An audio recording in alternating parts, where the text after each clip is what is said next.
Hi everyone! Today, I will teach you the basic volleyball skill called serving.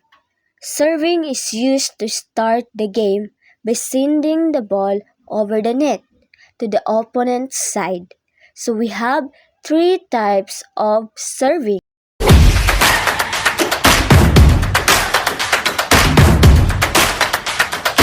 So the first one is underhand serve. So underhand serve, stand with one foot forward, hold the ball in one hand, then swing your other arm like a pedalum, hit the ball from below. Okay.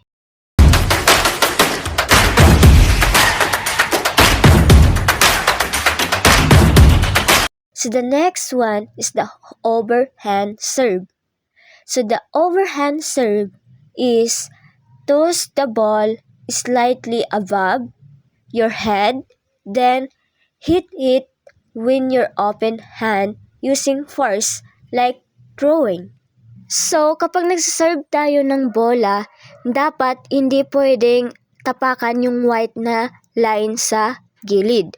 So dapat alisto tayo. Kasi pag natapakan natin yung white line na yon, ay pwede tayong ma-out. So dapat nakapokus tayo. And kapag na-serve natin yung bola sa loob ng court, dapat diretso tayo pupunta agad sa court. Alisto tayo. So dapat ganun yung technique kapag nagpi-play ng volleyball. Dapat nasa focus lagi tayo.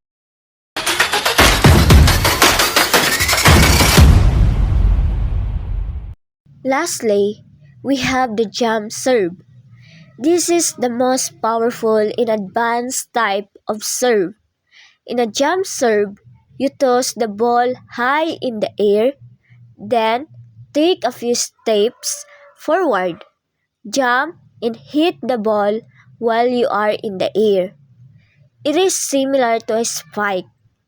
So the jump serve is very powerful and fast, making it difficult for the opponent to receive.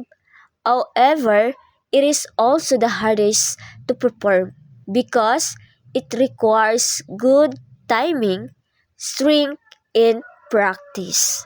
So that was the three kinds of serving.